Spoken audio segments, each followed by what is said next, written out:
जय हिंद दोस्तों सारथी प्रोग्राम के तहत यह हमारा MPPSC प्री 2020 का तीसरा लेक्चर है, जिसमें हम मध्य प्रदेश के प्राचीन इतिहास को पढ़ेंगे। तो दोस्तों, इसके पहले जो हमने लेक्चर था उसमें हमने मध्य प्रदेश के प्राचीन इतिहास को गुप्तोत्तर काल तक पढ़ लिया है। आज के इस लेक्चर में हम राजपूत काल और अन्य राजवंशों के साथ मध्य प्रदेश का जो प्राचीन इतिहास है उसको कंप्लीट करेंगे। तो दोस्तों, यदि आपने हमारे चैनल को सब्सक्राइब नहीं किया है तो सब्सक्राइब बटन पर क्लिक कर हमारे चैनल को सब्सक्राइब करें, ताकि आपको हमारे जो आने वाले वीडियोस हैं उनकी अपडेट मिलती रहे। और इस वीडियो की जो PDF फाइल है वह आप हमारे टेलीग्राम ग्रुप से डाउनलोड कर सकते हैं, जिसकी लिंक वीडियो के डिस्क्रिप्शन बॉक्स में दे दी गई है। तो दोस्तों, आइए हम स्टार्ट करते हैं अपने इस लेक्चर को। तो दोस्तों, आज के इस लेक्चर में हम जो राजपूत कालीन राजवंश हैं उनमें हम तोमर, कुलचिरी, परमार, जेजाक भुक्ती का चंदेल वंश, गुर्जर प्रतिहार और राष्ट्रकूट वंश को पढ़ेंगे। इसके बाद हम जो अन्य राजवंश हैं उनमें कच्छप घाट वंश, देवगिरी का यादव वंश हो गया, गोहिल वंश हो गया, सरबपुरीय वंश हो गया, नल वंश, परिव्राजक वंश, औलिकर वंश, बौद्धि, मग, हैय, कौरव, चंद्र वंश आदि को पढ़ेंगे। ठीक है, तो हम स्टार्ट करते हैं मध्य प्रदेश में राजपूत काल को। तो दोस्तों, राजपूत काल में हम सबसे पहले देखते हैं राष्ट्रकूट वंश को। राष्ट्रकूट वंश की मुख्यतः दो शाखाएं हुई। एक तो मानखेज शाखा, ठीक है, जो इसकी प्रमुख शाखा भी कही जाती है। इसके बाद एक शाखा बैतूल में थी। ठीक है, अब जो बैतूल शाखा थी उसमें दुर्गराज, गोविंदराज, स्वामिकराज, ठीक है, और नन्नराज जैसे शासक हुए। अब जो नन्नराज है इसके ताम्रपत्र मुलताई से मिले हुए हैं। ठीक है, इसके बाद हम देखते हैं मानखेज शाखा को। तो मानखेज शाखा महाराष्ट्र में थी। ठीक है, इसमें क्रमशः दंती दुर्ग के बाद कृष्ण प्रथम के बाद गोविंद द्वितीय के बाद ध्रुव शासक हुआ। ध्रुव ने प्रतिहार शासक वत्सराज को झांसी के निकट परास्त किया। इसके बाद हम देखते हैं कि जो ध्रुव था उसका पुत्र गोविंद तृतीय शासक बनता है। गोविंद तृतीय के बाद अमोघ वर्ष शासक बनता है और अमोघ वर्ष के बाद उसका पुत्र कृष्ण द्वितीय शासक बनता है। ठीक है, अब जो कृष्ण द्वितीय था इसका विवाह कुलचिरी राजा जो कोकल देव थे उनकी पुत्री से होता है। इसके बाद अमोघ वर्ष तृतीय राजा होता है और उसके बाद कृष्णा राजा होता है। दोस्तों, जो राष्ट्रकूट वंश था इसके बारे में कुछ प्रमुख जानकारी तो नहीं मिलती है, बस इन राजाओं का क्रम मिलता है जो मैंने आपको बता दिया। इसके बाद हम स्टार्ट करते हैं गुर्जर प्रतिहार वंश को। तो दोस्तों, अब हम देखते हैं गुर्जर प्रतिहार वंश को। तो जो गुर्जर प्रतिहार वंश था यह मूलतः राजस्थान में था। ठीक है, राजस्थान के जोधपुर में इसकी स्थापना हुई थी। स्थापना किसने की थी? हरिश्चंद्र ने की थी। ठीक है, इसके बाद हम देखते हैं कि इसकी एक शाखा नागभट्ट के समय, इसी वंश का एक शासक होता है नागभट्ट, उसके समय उज्जैन में स्थापित हुई। ठीक है, अब हम देखते हैं नागभट्ट। तो नागभट्ट के समय क्या हुआ? अरबों का जो आक्रमण हुआ उसको इसने विफल किया। ठीक है, अब नागभट्ट के बाद देवराज राजा बना और देवराज के बाद वत्सराज राजा बना। अब जो वत्सराज था इसके समय प्रतिहार शक्ति का विस्तार मालवा तक हो गया। मतलब जो प्रतिहार थे वो पूरे मालवा क्षेत्र में फैल गए और इसे त्रिपक्षीय संघर्ष का सामना करना पड़ा। त्रिपक्षीय संघर्ष क्या है? तो पाल, प्रतिहार और राष्ट्रकूटों के मध्य जो युद्ध हुआ उसको त्रिपक्षीय संघर्ष के नाम से जाना जाता है। ठीक है, तो वत्सराज ने इसका सामना किया। इसके बाद नागभट्ट द्वितीय बना। इसने क्या किया कि त्रिपक्षीय संघर्ष में प्रतिहारों को विजयी बनाया और कन्नौज पर क्या कर लिया? अधिकार कर लिया। ठीक है, बाद में क्या हुआ? राष्ट्रकूट राजा जो गोविंद तृतीय था, ठीक है, उससे यह हार जाता है। फिर इसके बाद मेहरभोज राजा बनता है।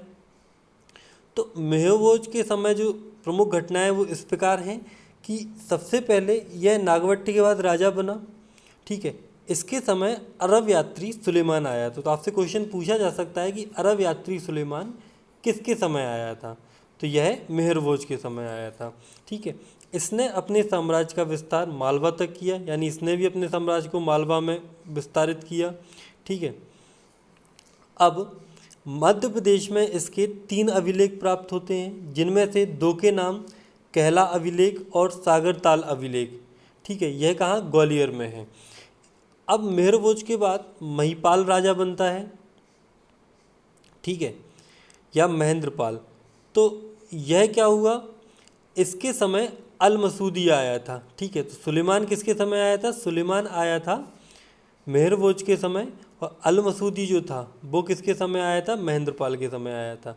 ठीक है, अब महिपाल और इंद्र तृतीय के बीच कन्नौज का युद्ध होता है, जिसमें महिपाल की हार होती है। इसके बाद राज्यपाल राजा बनता है, जो संभवतः इस वंश का इसके बाद जो राज्यपाल राजा बनता है, इसको विद्याधर मार देता है और त्रिलोचन को राजा बनाता है। ठीक है, इसके बाद यशपाल बनता है राजा, तो जो संभवतः इस वंश का अंतिम राजा था। ठीक है, अब इसके बाद हम देखते हैं कि मालवा में परमार वंश को देखते हैं अब हम। तो दोस्तों अब हम देखते हैं मालवा में जो परमार वंश है उसको। तो सबसे पहले यह क्या थे कि यह प्रतिहारों के अधीन थे। इसके बाद राष्ट्रकूतों ने इन्हें अपना सामंत बनाया। ठीक है, अब एक राजा होता है श्रीहर्ष। ठीक है, जिसने क्या किया, सबसे पहले अपने आप को स्वतंत्र शासक घोषित किया। मतलब कि पहले जो सामंत थे, अधीन थे, उसके बाद एक सिमुख होता है जिसने अपने आप को स्वतंत्र घोषित किया। इसके बाद आता है उपेंद्र कृष्ण राज। ठीक है, अब माना जाता है कि यह इस वंश का संस्थापक था, जिसने अपनी राजधानी धार को बनाया। इसके बाद बागमती मुंज राजा बनता है। यह ठीक है, यह किसका पुत्र रहता है, उपेंद्र कृष्णराज का पुत्र रहता है। ठीक है, यह उपेंद्र कृष्णराज का पुत्र था। इसने क्या किया कि चालुक्य नरेश था तैलप, जिसको इसने 6 बार हराया और 7वीं बार इसे बंदी बना लिया गया और इसे मार दिया गया। ठीक है, अब इसके समय की जो प्रमुख अभिलेख हैं, ठीक है, तो इसके समय प्रमुख 3 अभिलेख मिलते हैं। ठीक है, जिसमें कैथम दानपत्र, इसमें बताया गया है कि मंजू ने हूणों को हराया था। हस्तिकुंड अभिलेख भी मिलता है। ठीक है, इसमें क्या बताया गया है कि मंजू ने मेवाड़ के शासक शक्ति कुमार को हराया था। और उदयपुर जो अभिलेख है, जिसमें बताया गया है कि त्रिपुरी पर इन्होंने अधिकार किया था। इसके बाद प्रमुख विद्वान, इसके समय जो विद्वानों का संरक्षक था। ठीक है, प्रमुख विद्वानों में परमिल पद्मगुप्त, धनिक, धनंजय आदि विद्वान क्या करते थे, इसके दरबार को सुशोभित करते थे। इसके बाद हम देखते हैं सिंधुराज। तो यह मुंज का पुत्र होता है। ठीक है, इसने सिंधुराज की उपाधि धारण की। इसकी अन्य उपाधियाँ यदि हम देखें तो श्री वल्लभ, पृथ्वी वल्लभ आदि मिलती हैं। इसके बाद आते हैं राजा भोज। तो यह परमार वंश के सबसे प्रतापी राजा थे और यह सिंधुराज के पुत्र थे। ठीक है, इन्होंने अपनी राजधानी धार को बनाया। ठीक है, इन्होंने हिंदू शाही जो शासक आनंदपाल था, ठीक है, को महमूद गजनवी के खिलाफ संरक्षण दिया। ठीक है, अंततः क्या होता है कि कुचली नरेश जो गंगेय देव था, ठीक है, वो इनको क्या कर देता है, मार देता है और इनके क्षेत्र पर कब्जा कर लेता है। अब इनके यदि हम निर्माण कार्य देखें तो भोजपुर नगर बसाया इन्होंने, भोजताल का निर्माण करवाया भोपाल में, धार में सरस्वती मंदिरों का निर्माण करवाया और संस्कृत विद्यालयों का भी निर्माण करवाया। अब प्रमुख रचना, ये भी एक विद्वान थे। ठीक है, और साथ में विद्वानों के संरक्षक भी थे। तो इन्होंने खुद जो ग्रंथ लिखे हैं उनमें पहला क्या है, स्मरांगन सूत्र, जो एक शिल्प शास्त्र है। ठीक है, श्रृंगार मंजरी की बात करें तो काव्य नाटक है, और युक्ति कल्पतरु की बात करें तो विधि ग्रंथ है। ठीक है। इसके अलावा भी कई नाटक होते हैं, जो प्रमुख हैं वो मैंने आपको बता दिए। इसके बाद आता है कुलचुरी वंश। तो दोस्तों, कलचुरी वंश, इसकी प्रमुखता दो शाखाएं होती हैं, एक होती है महिष्मती शाखा और एक होती है तिपरी शाखा। ठीक है। तो जो महिष्मती शाखा है यह सबसे प्राचीन शाखा है इसकी। इसका जो संस्थापक था वो कृष्णराज था। ठीक है।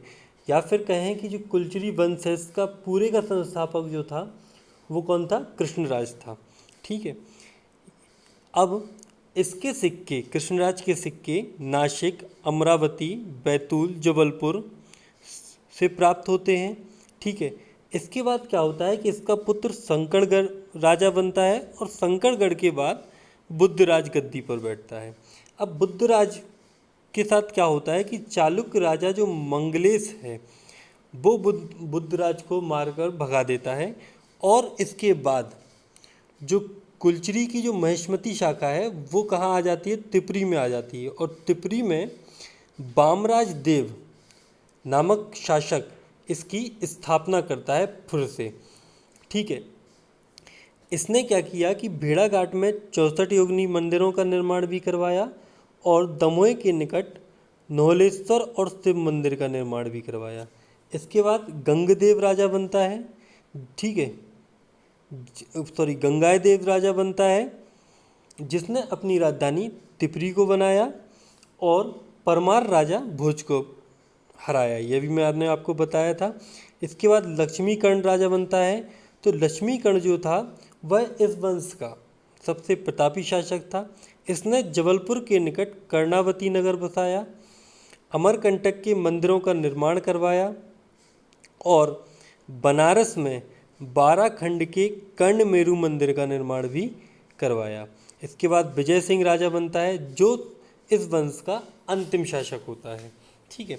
इसके बाद हम कुछ जो कलचुरी कालीन जो प्रमुख प्रशासनिक विभाग हैं, ठीक है, और अधिकारी हैं उनको देखते हैं। तो देखो, जो प्रशासन था उसका जो सर्वोच्च इकाई थी वो राजा होती थी। ठीक है। अब जो सब्जी बेचने वाले थे मंडियों में उनको युगा नामक एक कर देना पड़ता था और पंचकुल करके एक स्थानीय परिषद थी जिसमें 5 सदस्य होते थे। ठीक है। अब जो ये सदस्य थे इनको महत्तर कहते थे। ठीक है। इसके बाद हम यदि प्रमुख विभाग देखें तो जो विदेश विभाग था उसका जो प्रमुख अधिकारी होता था वो महासंधि विग्रह कहलाता था। सचिवालय का महा अध्यक्ष होता था। पुलिस विभाग का दंडपाशिक होता था। सैन्य प्रशासन में सेनाध्यक्ष, दुर्ग या किले की रक्षा करने के लिए महाकोटपाल था। राजस्व विभाग का जो था वो महाप्रमात था। ठीक है। कर वसूलने के लिए स्थौलिक नामक अधिकारी होता था और पूर्व प्रधान, ठीक है, यह क्या होता था? ग्राम का प्रमुख अधिकारी होता था। तो ये दोस्तों क्या था? कुलचुरी प्रशासन के प्रमुख अधिकारी थे। इसके बाद हम पढ़ते हैं चंदेल वंश को। तो दोस्तों, चंदेल वंश का माना जाता है कि यह आरंभ में प्रतिहारों के सामंत थे। ठीक है। किसके सामंत थे? ये प्रतिहारों के सामंत थे। इस वंश का विस्तार बुंदेलखंड क्षेत्र में हुआ। इस वंश का जो प्रमुख राजा हैं वो इस प्रकार हैं। इस वंश में कई सारे राजा हुए, ठीक है, जिनके बारे में हम पढ़ते हैं। तो सबसे पहले होता है नन्नुक। ठीक है। तो यह इस वंश का संस्थापक था जिसने अपनी राजधानी महोबा को बनाया। ठीक है। फिर इसका पुत्र होता है वाक्यपति। ठीक है। अब जो वाक्यपति होता है इसने अपने राज्य को बिंदु पर्वत तक विस्तारित किया। ठीक है। और जो बिंदु पर्वत था वो इसका आनंद धाम कहा जाता था। ठीक है। अब इसके बाद इसका पुत्र होता है जयशक्ति या फिर जेजाक। इसके ही नाम पर क्या होता है, जो चंदेल वंश का जो क्षेत्र है उसका नाम जेजाक भुक्ति पड़ता है। ठीक है। वर्तमान में जो बुंदेलखंड है। इसके बाद विजय शक्ति राजा होता है जो जेजाक का भाई था। फिर बनता है राहिल। यह विजय शक्ति का पुत्र था जिसने महोबा पर कब्जा कर लिया। इसके बाद आता है हर्षदेव। तो जो हर्षदेव था यह राहिल का पुत्र था। इसके बाद आता है यशोवर्मन। तो यह हर्ष का पुत्र था। सब एक मतलब उत्तराधिकारी ही एक के बाद एक आ रहे थे, ठीक है। तो जो यशोवर्मन था यह हर्ष का पुत्र था।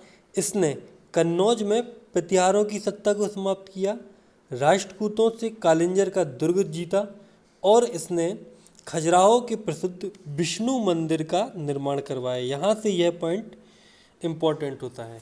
क्वेश्चन आ सकता है कि खजुराहो का जो विष्णु मंदिर है उसका निर्माण किसने करवाया, तो आंसर होगा यशोवर्मन ने। इसके बाद आता है राजा धंग, ठीक है। यह क्या था, यह यशोवर्मन का उत्तराधिकारी था। वह चंदेल वंश में सबसे महान शासक था। इसने अपनी राजधानी कालिंजर को बनाया, ठीक है। इसने अपनी राजधानी कहाँ बनाया, कालिंजर को बनाया। इसके बाद इसने ग्वालियर पर अधिकार किया और पाल जो राजा थे उनसे बनारस को भी छीन लिया।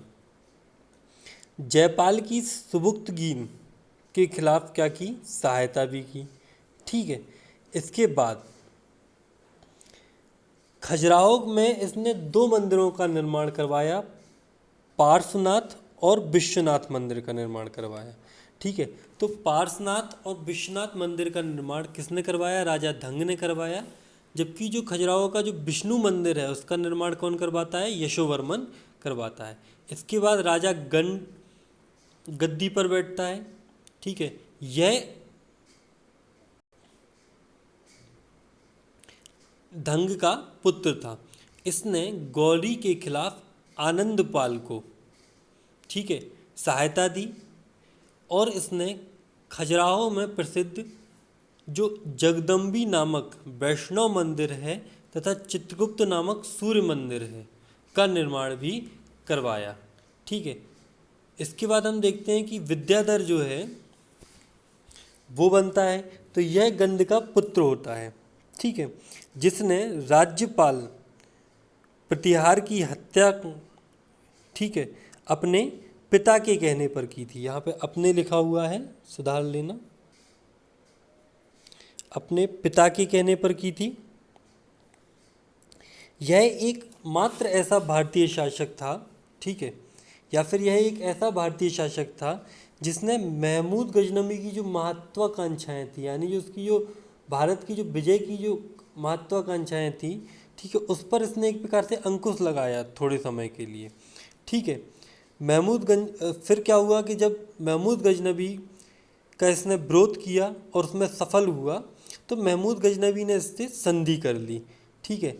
अब संधि करने के बाद खजुराहो के प्रसिद्ध, ठीक है, कर ली और इसको शायद 52 किले दान में दिए थे या फिर 52 किले इसको भेंट किए थे। इसके बाद खजुराहो में जो प्रसिद्ध कंदरिया महादेव मंदिर है उसका निर्माण कौन करवाता है, विद्याधर करवाता है, ठीक है। इसके बाद आता है कीर्तिवर्मन, ठीक है। तो इसके समय जो चंदेल शक्ति है उसका पुनरुत्थान होता है, ठीक है, और इसने सोने के सिक्के भी चलवाए। इसके बाद आता है मदन वर्मन। इसके अभिलेख विदिशा से प्राप्त होते हैं और रीवा के जो त्योथर है वहाँ से इसके 48 सिक्के प्राप्त होते हैं, ठीक है। इसके बाद इसका पुत्र आता है परिमाप दिन देव, ठीक है, इसको परमिल भी बोलते हैं, ठीक है।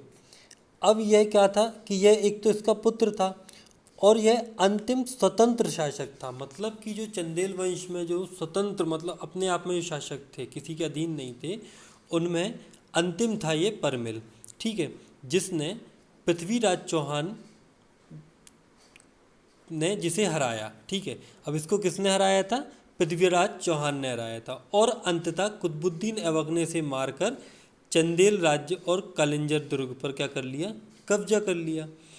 इसके पास आला ऊदल जैसे महान योद्धा थे। यह इंपॉर्टेंट पॉइंट है कि आला ऊदल किसके दरबार में थे, तो यह परमिल के दरबार में थे। इसके बाद त्रिलोक वर्मन होता है, यह इसका उत्तराधिकारी होता है परमिल का, जिसने तुर्कों को पराजित कर कालिंजर को पुनः जीत लिया, ठीक है। इसके बाद अन्य राजा होते हैं। तो अन्य राजाओं में वीरवर्मन किसका उत्तराधिकारी बनता है, त्रिलोकवर्मन का उत्तराधिकारी होता है। वीरवर्मन के बाद भोगवर्मन इसका उत्तराधिकारी होता है। इसके बाद होता है हम्मीरवर्मन शासक, जिसके समय अजयगढ़ का एक सती प्रथा लेख मिलता है। ठीक है। इसके बाद कीरत सिंह इस वंश का अंतिम शासक माना जाता है और यह वंश खत्म हो जाता है। इसके बाद आता है तोमर वंश। अब हम देखते हैं तोमर वंश को। तो दोस्तों, जो तोमर वंश था इसका विस्तार मध्य प्रदेश के ग्वालियर क्षेत्र में था। ठीक है। इस वंश का जो संस्थापक था वो वीर सिंह था। ठीक है। इसके बाद एक अन्य राजा होता है जिसका नाम था डुंगरेंद्र सिंह। ठीक है। इसने क्या किया, जैन धर्म को राजकीय संरक्षण प्रदान किया। ठीक है। इसके बाद मानसिंह राजा होता है। यह मृगनयनी से जो प्रेम है उसके कारण चर्चित है। इसका संघर्ष लोधी शासकों से होता है। इसके बाद बनता है विक्रमादित्य राजा। यह मानसिंह का पुत्र था। इसने क्या किया था कि इब्राहिम लोधी जो था, पानीपत का जो युद्ध हुआ था बाबर और इब्राहिम लोधी के बीच में, तो इब्राहिम लोधी का जो सेनापति था वो विक्रमादित्य था। ठीक है। तो इसने उसका क्या किया, सहायता की थी। और पहले क्या किया था कि इब्राहिम लोधी ने इससे ग्वालियर का किला भी छीन लिया था। तो दोस्तों, इस प्रकार यह मध्य प्रदेश में राजपूत काल खत्म होता है। इसके बाद हम देखते हैं मध्य प्रदेश में अन्य राजवंश। ठीक है। तो मध्य प्रदेश के अन्य राजवंशों में अब जो कच्छप घाट वंश था वो सबसे पहले, उसमें क्या था कि यह मध्य प्रदेश में इसकी कुल 3 शाखाएं प्राप्त होती हैं। ठीक है। तो कच्छप घाट जो वंश है इसकी कितनी शाखाएं प्राप्त होती हैं, 3 शाखाएं। कौन कौन सी, ग्वालियर शाखा, ठीक है, दुवकुंड शाखा, यह ग्वालियर से शायद 40 किलोमीटर दूर थी। ठीक है। एक क्षेत्र था वहाँ पे स्थापित थी। फिर एक नरवर शाखा, यह सिपरी में थी। ठीक है। अब जो ग्वालियर शाखा है इसमें जो प्रथम नरेश है वो लक्ष्मण होता है। ठीक है। फिर लक्ष्मण का उत्तराधिकारी होता है ब्रजदामन। ठीक है। कौन होता है, वज्रदामन। ठीक है। यह किसका उत्तराधिकारी होता है, लक्ष्मण का उत्तराधिकारी होता है, जिसके समय इस वंश का विस्तार ग्वालियर में होता है। ठीक है। इसके बाद हम देखते हैं कि मंगल राज होता है, यह वज्रदामन का उत्तराधिकारी होता है। और फिर आता है कीर्ति राज, यह मंगल राज का उत्तराधिकारी होता है। इसके समय 1021 में गजनवी का आक्रमण होता है। ठीक है। और यह क्या कर देता है, आत्मसमर्पण कर देता है। ठीक है। इसके बाद हम देखते हैं मधुशन, यह इस वंश का अंतिम शासक होता है। फिर आता है देवगिरी का यादव वंश। तो देवगिरी के यादव वंश का विस्तार मालवा क्षेत्र में था। ठीक है। इस वंश का शासक रामचंद्र राय अलाउद्दीन के समकालीन था। ठीक है। इसके पुत्र सिंघम को हराकर अलाउद्दीन ने मालवा को अपने अधीन कर लिया था। ठीक है। फिर आता है गुहिल वंश। तो इस वंश का प्रथम शासक विग्रहपाल था और इस वंश की जानकारी मंदसौर के जीर्ण अभिलेख से प्राप्त होती है। तो मंदसौर में जो जीर्ण अभिलेख है उस समय किस वंश की जानकारी बनती है, गोयल वंश की। यह इससे एक प्रमुख क्वेश्चन बन जाता है। इसके बाद हम देखते हैं सरबपुरीय वंश। तो इस वंश का विस्तार दक्षिणी कौशल में था और इसका जो संस्थापक था वो शरभराज था। ठीक है। जिसका उल्लेख भानुगुप्त के ऐरण अभिलेख से प्राप्त होता है। ठीक है। तो शरभराज का उल्लेख भी कहाँ से प्राप्त होता है, भानुगुप्त के ऐरण अभिलेख से। ऐरण अभिलेख से विभिन्न राजाओं के अभिलेख प्राप्त होते हैं, जिसके बारे में मैंने आपको एक डायग्राम से समझाया था, ग्रुप में आप देख सकते हैं। इसके बाद नरेंद्र। ठीक है। तो नरेंद्र क्या होता है कि यह शरभराज का उत्तराधिकारी होता है। फिर होता है प्रसन्न मात्र। इसने क्या किया कि निडिला नदी के किनारे प्रसन्नपुर नामक नगर की स्थापना कराई। ठीक है। इसने गरुड़, शंख, चक्र अंकित स्वर्ण मुद्राएं भी चलाई। इसके बाद प्रवरराज प्रथम राजा बनता है। ठीक है।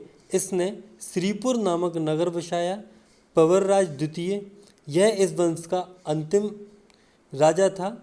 ठीक है, इसका सामंत इंद्रवल था। ठीक है, इसका जो सामंत था वो कौन था? इंद्रवल राज था, जिसने श्रीपुर में पांडु वंश की स्थापना की थी। फिर हम देखते हैं परिव्राजक या उत्कल वंश। यह पन्ना क्षेत्र में था या बुंदेलखंड में था। तो इस वंश का विस्तार जो था बुंदेलखंड क्षेत्र में था। देवराय इस वंश का पहला राजा था। ठीक है, जिसका उत्तराधिकारी प्रवंजन, दामोदर और हस्तिन थे। ठीक है, हस्तिन एक प्रतापी राजा था जिसके अभिलेख खोए और मझगुआ से प्राप्त होते हैं। इनकी राजधानी उच्चकल सतना थी। फिर आता है औलिकर वंश। ठीक है, तो औलिकर जो वंश है यह दसपुर मंदसौर में था। प्रारंभिक यदि इसके शासकों की बात करें तो उसमें जयवर्मन, सिंहवर्मन, नरवर्मन आदि मिलते हैं। ठीक है, फिर एक शासक होता है बंधुवर्मन। यह इस वंश का प्रतापी शासक होता है जिसका एक शिलालेख मंदसौर से प्राप्त होता है। ठीक है, यह स्कंदगुप्त का सामंत था। फिर आता है बौद्धि वंश, तो यह त्रिपुरी में था। अब जबलपुर से इस वंश के 4 सिक्के प्राप्त होते हैं। फिर आता है मगवंश जो रीवा में था। ठीक है, तो इस वंश का प्रथम जो ज्ञात शासक है वो भीमसेन था। इसके पुत्र पोटसीरी ने बांधवगढ़ को अपनी राजधानी बनाया था। ठीक है, इसके बाद आता है कौरव वंश। यह बघेलखंड में था। महाकाव्य काल के समय मनु के जो पुत्र थे कौरस, उनके नाम पर इस वंश की क्या हुई थी? स्थापना हुई थी। कौरव वंश ने महाभारत युद्ध में पांडवों का साथ दिया। ठीक है, इसके बाद आता है चंद्रवंश, जिसको एल साम्राज्य के नाम से भी जाना जाता है। ठीक है, इस वंश का विस्तार वर्तमान में जो बुंदेलखंड है, ठीक है, वहाँ था। जो कौरव वंश था वो कहाँ था? बघेलखंड में था। और चंद्रवंश जो था वो बुंदेलखंड क्षेत्र में था, जिसका जो संस्थापक था वो सोम था। ठीक है, इसका विवाह किससे होता है? मनु की पुत्री इला से होता है। ठीक है, अब जैसे ही इससे विवाह होता है तो इसको 2 पुत्र कुछ समय बाद जो आयु और आमबशु प्राप्त होते हैं। ठीक है, फिर हम देखते हैं कि एल साम्राज्य और यायती साम्राज्य है, उसके विभाजन को देखते हैं। तो आयु का जो पुत्र यायती था, ठीक है, उसका विवाह देवयानी से हो जाता है। यायती ने अपना एल साम्राज्य अपने 5 पुत्रों में विभाजित कर देता है। ठीक है, जिसमें यदु को चर्मवती, नेत्रावती, शुक्तिमती का घाटी क्षेत्र प्राप्त हुआ।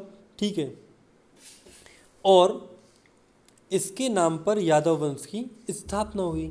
ठीक है, इसके बाद दंत्रवक्र नामक दैत्य के नाम पर दतिया राज्य हुआ। ठीक है, श्री कृष्ण द्वारा परास्त दंत्रवक्र गोपाल कक्ष हुए और गोपगिरी की पहाड़ियों में आकर बस गए। तो दोस्तों, ये थे मध्य प्रदेश के प्रमुख राजवंश।